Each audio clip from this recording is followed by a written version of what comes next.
Welcome to The Peak, where becoming your best self is our goal. I'm Ashley Russo. On this week's episode, how a nonprofit is preserving the natural resources in our region, trails that are definitely worth the hike, and how St. Luke's team approach helped save a man's life.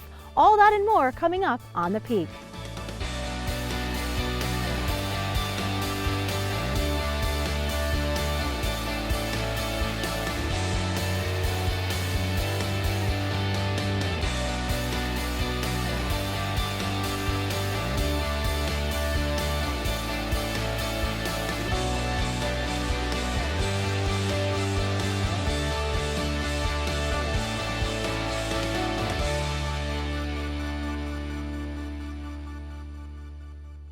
We're surrounded by valuable natural resources, but they need our protection. See how Wildlands Conservancy is assuring that our region has a more green, sustainable future. Wildlands and its partners and supporters and staff have been working for the past 50 years to ensure that the Lehigh Valley and Lehigh River watershed remains a wonderful place to live, work, and play. And Wildlands is the organization that's here as a local land trust to ensure that these special natural places remain open and free of development and available for people to connect with nature. The impact that Wildlands Conservancy has had on our community for the past 50 years is really immeasurable. We are so proud to support the Air Products Environmental Education Center at Wildlands. We know that that center allows so many children from throughout the region to appreciate nature and to be outside and to learn. We know going forward that Wildlands will continue to teach and to train and to inspire students. Really, one of our key things is to make sure that we are providing opportunities for the community, particularly our children, to connect with nature, develop that sense of understanding and appreciation for the wonderful natural resources in hopes that they will become the future environmental stewards that will manage, maintain, and enhance the natural resources that Wildlands and its partners have put under protection. There's so many different ways that the organization impacts our community by conservation, by educating the community, and also by impacting our local economy. I would tell someone to support Wildlands because we want to make sure that we protect the natural resources that we have here. If we live in the Lehigh Valley, we should be able to enjoy the Lehigh Valley. We don't have to go somewhere else to enjoy it. We have natural resources here. I would love to see more of the community support the organization to protect the resources that we have here. Everyone talks about we need more open land, we have to do this, we have to do that, but very few people or organizations actually do anything, and I think that's the prime role of Wildlands over the years is that they are the doers, they actually accomplish things. I think what Wildlands does is bring these people with seemingly different interests together to realize, hey, open space is really important for all of us.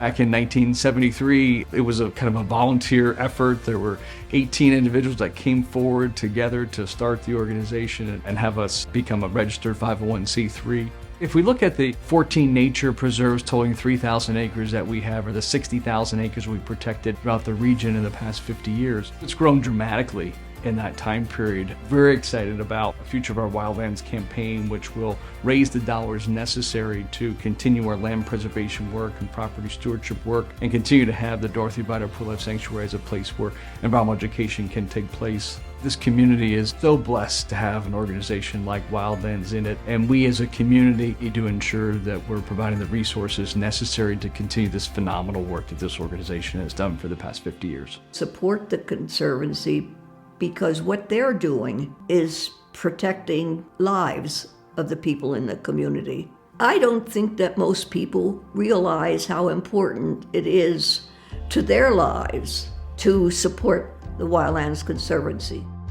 I think it's important for water quality, it's important for air quality, it's important for global warming. I mean, you can look at any of the so-called global threats and you realize that the preservation of open space is probably one of the primary drivers. Wildlands is celebrating 50 years, and what a cause for celebration. This is a huge milestone, and it's an important opportunity to celebrate all the good work that they've been able to do over these past 50 years. Air Products is so proud to partner with Wildlands Conservancy. We have such history together, we love their mission, and we're thrilled to join together to celebrate 50 years of Wildlands in the Lehigh Valley. The first 50 years of Wildlands has been amazing. Congratulations to the organization and to our founders for the vision that they had and the need that they identified nearly 50 years ago in this community. The commitment that they have to ensuring nature has a place here in the Lehigh Valley is inspiring, and I feel blessed every day to be able to lead this organization.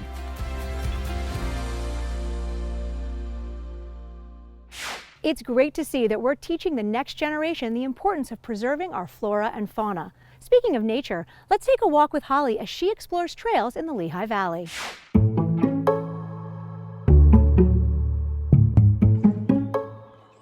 Hundreds of miles of hiking and biking trails summon outdoor enthusiasts from all over to take in all that Lehigh Valley has to offer. Let's take a look at the best trails across the region. The Ironton Rail Trail is a 9.2-mile trail that follows the path of an old rail line, offering stunning views of the Lehigh River and the surrounding countryside. Take a leisurely stroll, go for a bike ride, or take your furry friend for a walk. As you explore the trail, you'll encounter a variety of historic sites and landmarks, including the Cementon Trailhead, which features a restored 1800s train station, and the Hockendaqua Creek, where you can see the remnants of the old canal system that once transported goods throughout the region. But the Ironton Rail Trail isn't just about history and scenery. It's also a great place to get some exercise and enjoy the outdoors. With a paved surface that's perfect for jogging, biking, and rollerblading, the trail is a great destination for fitness enthusiasts of all levels. Be sure to stop off for a picnic. There are prime spots along the route. We hope you brought lots of water. You'll need it on these trails. Up next, North Catasauqua Trailhead. The North Catasauqua Trailhead is a hidden gem nestled in the heart of the Lehigh Valley and is the perfect place to escape the hustle and bustle of everyday life. With miles of well-maintained trails winding through beautiful wooded areas and along the scenic Lehigh River, you're sure to find your perfect path. And the fun doesn't stop there. The North Catasauqua Trailhead is also the perfect place to bring the whole family. Pack a picnic and enjoy a relaxing afternoon in the great outdoors. Or bring the kids and let them explore the natural wonders of the trail. Plus, with multiple access points and plenty of parking, getting to the North Catasauqua Trailhead is easy and convenient. So why wait? Grab your bike, your hiking boots, or your running shoes and come explore the natural beauty of the North Catasauqua Trailhead. Lehigh Valley has miles and miles of places to get out and explore without needing your car to get around. That's thanks to our robust trail systems. Now let's head up the mountain for some more adventure. Our last stop, South Mountain Trail in Allentown. This popular hiking destination is located just minutes from downtown Allentown and offers a variety of trails for hikers of all skill levels. The South Mountain Trail system is part of the larger Lehigh Valley Trail network and features over 15 miles of well-maintained trails through scenic woodlands, meadows, and rocky outcroppings. One of the most popular trails is the 2.6-mile Furnace Creek Trail, which follows a small stream and passes by the ruins of an old iron furnace. The trail is relatively flat and easy, making it perfect for families with young children or anyone looking for a gentle stroll through the woods. For more experienced hikers, the 4.4-mile South Mountain Ridge Trail offers stunning views of the Lehigh Valley and the surrounding mountains. The trail climbs to the top of South Mountain, which reaches an elevation of over 1,500 feet and provides a challenging workout for those who are up for it. The trail also offers opportunities for mountain biking and horseback riding, fun for exploration on 2 wheels or 4 hooves. Bring your binoculars to keep an eye out for wildlife. The area is home to a variety of birds, deer, and other animals. Outdoor recreation comes at no shortage in Lehigh Valley, and a hike is always a good way to go. Now lace up those shoes nice and tight, and I'll see you out on the trails. I'm Holly Harrow with Discover Lehigh Valley, and that was a peek at the valley. I'm going to make a point to stop and smell the flowers. Thanks, Holly. Up next, we dive into the importance of physical therapy with tips from St. Luke's. Stay tuned. You're watching The Peak.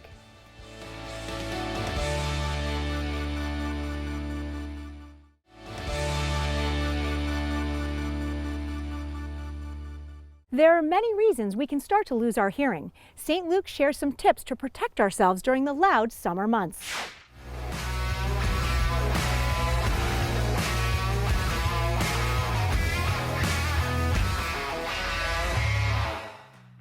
Hi, this is Physical Therapy Tips. My name is Brittany Hildebrandt with the Audiology and Hearing Aid Center at Physical Therapy at St. Luke's. With summer happening, being outside with loud power tools, lawn mowers, concerts, We definitely want to talk about hearing protection. That can come from many sources. You can buy most over-the-counter hearing protection from pharmacies. We also here at the audiology department do custom hearing protection. Some issues that you might be having that would cause some concern or a reason to come see us here at the audiology department would be if you're experiencing ringing or buzzing in your ears. 90% of patients that have ringing in their ears also have hearing loss. Most patients will come in with the complaint that they are having trouble understanding people. So if this sounds like something you've been dealing with or a loved one has been dealing with, definitely come in and have your hearing tested. So one of the new things that has been in the world of audiology is over-the-counter hearing aids. And if this is something that you or a loved one has been considering, your first step should be to come see us and have an appropriate hearing test done. Thank you so much for listening to Physical Therapy Tips from the Audiology and Hearing Aid Center. I heard those tips loud and clear. Thanks, St. Luke's. Up next, Chaz navigates through the beautiful Allentown Art Museum to showcase accessibility. Hey friends, I'm Chaz Hayden and this is Front Row with Chaz. Today I'm highlighting accessibility at the Allentown Art Museum where admissions is always free. Let's get a tour and check it out.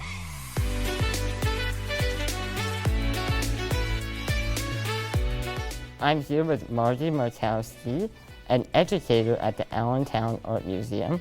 Margie, thanks so much for having me. I'm so excited to be here. Thank you for coming and visiting the museum. So a museum in general is just an atmosphere for anyone. How do you make sure that everyone feels welcome here at the Allentown Art Museum? So we have a lot of family programs. We have programs for K through 12 students. Every second Saturday of the month, we have Sensory Saturday from 10 a.m. to 11. Anyone with sensory sensitivity or sensory needs, or really all people, are welcome to come to the museum. So we have quiet, calm spaces. Up in Artways, we have art making. And we also have sensory kits with manipulatives that just kind of help anyone stay calm or focused during their visit. This is a space that we want everyone to feel welcome to come and to learn and create and connect. So what is the museum's commitment to accessibility and being wheelchair friendly or friendly to any disability? We've talked about the ramp out front, but we've also have the elevator, accessible restrooms on both floors, and then upstairs we have an accessible ramp that leads up into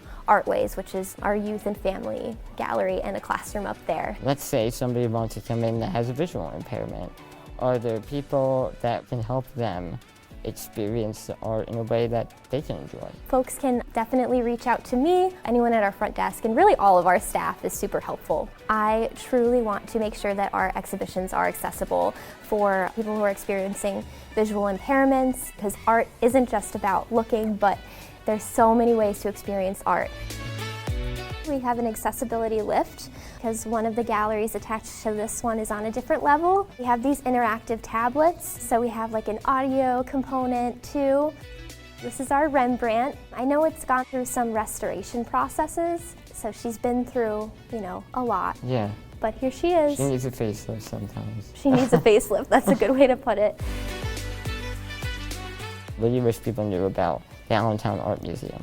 You don't have to call yourself an artist, though I'm biased, I think everyone's an artist, to come here and enjoy it. It's really about being together and connecting and learning and having a space that meets you where you are. Margie, thank you so much for the tour. I had an absolute blast today, and thank you for telling me a little bit about the museum. Thank you for coming out. You'll have to come back again. I definitely will. Good. That's it for this very colorful and inspiring time at the Allentown Art Museum. I hope you continue to join me as I highlight accessibility all throughout the Lehigh Valley. Until then, I'll see you in the front row.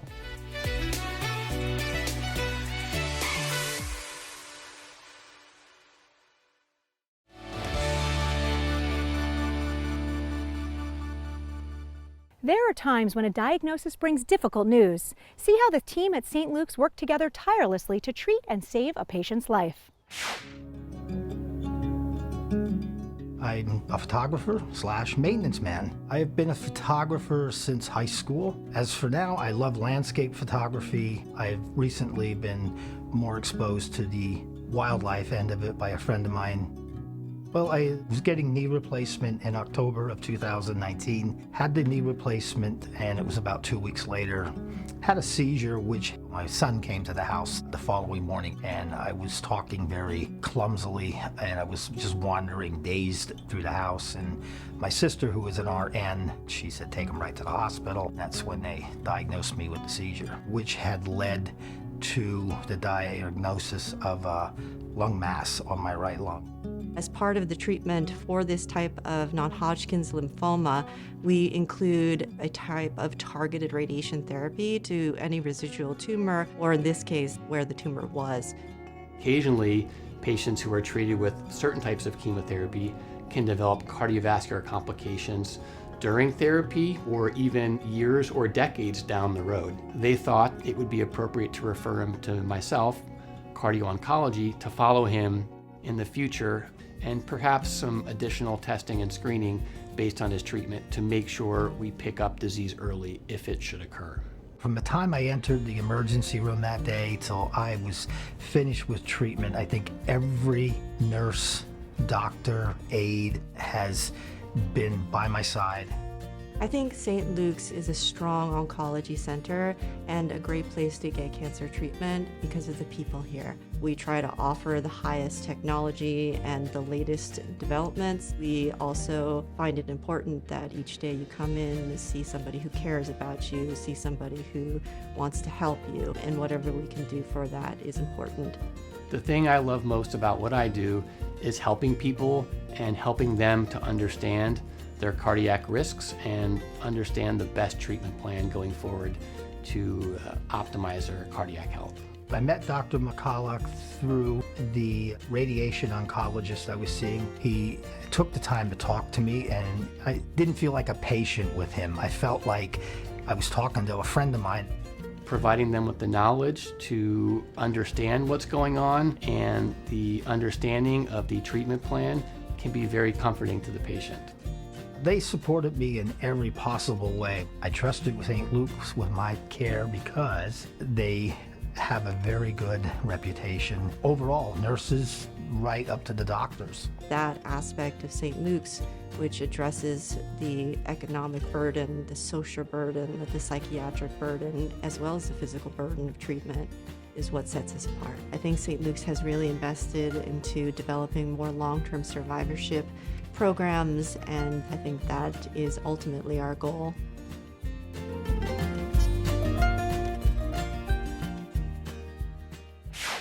Joining me today is Dr. Tamam Habib, a hematology and medical oncologist for St. Luke's University Health Network. Thanks for being here, Dr. Habib. Thank you very much for having me.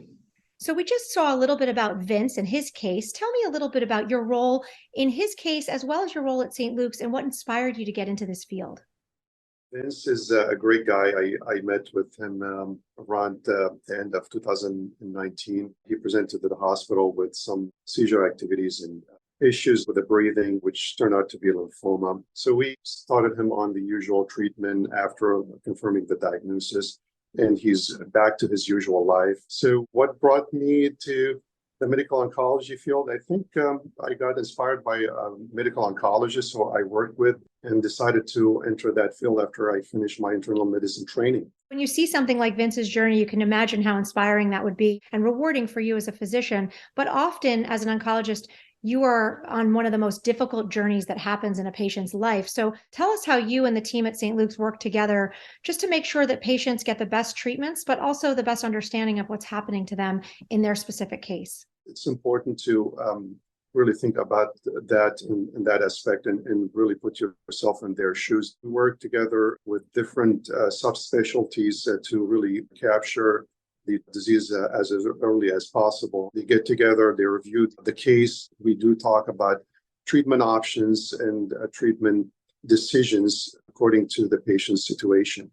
And you were talking about those personalized plans. I would imagine in your 25 years of practicing, you've seen tremendous advancements in technology and treatments. What do you think are some of the most important advancements that have been made that you're now utilizing with patients today? We are seeing great advancement in the medical oncology field. So we have not just chemotherapy, but we do have immunotherapy and targeted therapy, which we are utilizing sometimes in combination to treat the cancer without affecting the quality of life.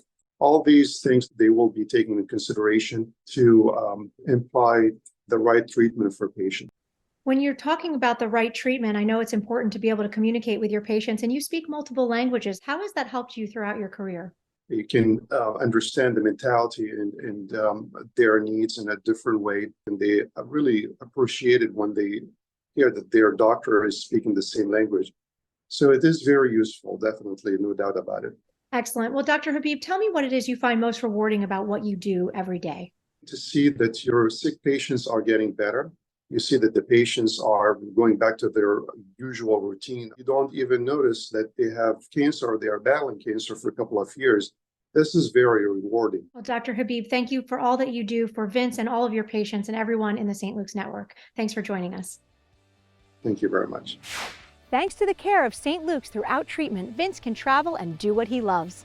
I'm Ashley Russo. Thanks for watching. To learn more about anything from today's show, go to our website at thepeaktv.com. And remember, every day is an opportunity to be your best self. This is The Peak. The St. Luke's team. How St. Luke's team. I heard those. There are times when oops, there it is. Yeah. Ooh, there it is. When you hit me with the sun. Yeah. You know how I put songs to everything, Bernard? Yeah. Ooh. Guys, great. Thank you for holding that, Bernard.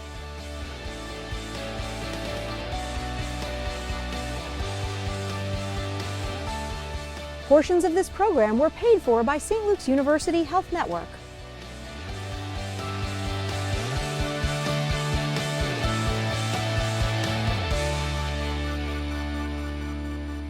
The Peak TV is a production of ASR Media. Hey, it's Katie. Be sure to subscribe to our channel for more videos. To see more of the Peak TV, check out our website, subscribe to our YouTube channel, and catch us on WFMZ Channel 69.